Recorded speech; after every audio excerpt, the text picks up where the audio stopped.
Hai, selamat malam saudara-saudaraku yang dikasihi Tuhan Yesus Kristus.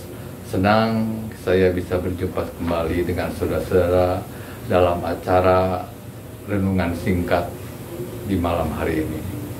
Sebelum kita merenungkan firman Tuhan, saya mengajak saudara-saudara semua untuk datang terlebih dahulu kepada Tuhan melalui doa kita.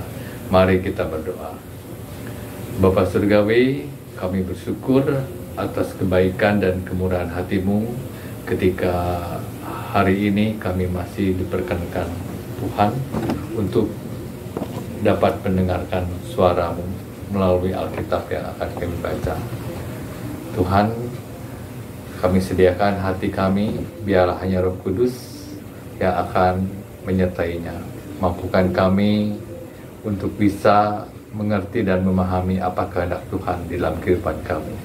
Dalam nama Tuhan Yesus Kristus kami berdoa. Amin. Saudara-saudaraku yang dikasihi Tuhan Yesus Kristus, renungan kita pada malam hari ini berjudul Apa Balasan Kita Atas Karya Keselamatannya. Menurut bacaan 1 Petrus 2 ayat 18 sampai dengan 25. Dan yang menjadi pusat perenungan kita adalah ayat yang ke-24. Saya akan bacakan untuk saudara semuanya. Dengarkanlah firman Tuhan.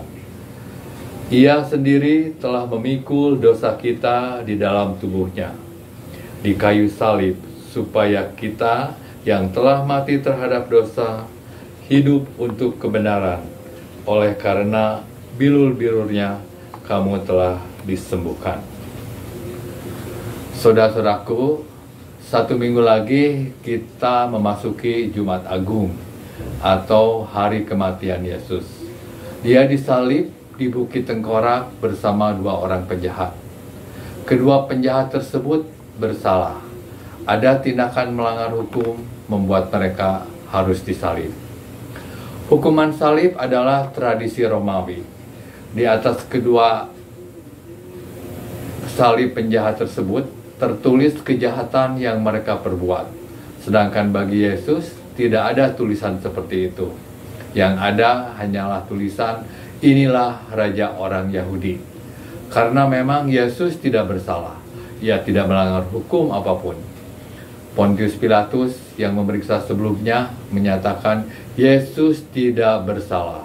Oleh sebab itu, ia cuci tangan. Untuk itu bisa dibaca dalam Lukas 23 ayat 13 sampai dengan 25. Seharusnya Pilatus membebaskan Yesus, namun tidak berdaya menghadapi tekanan massa yang menginginkan Yesus dihukum mati.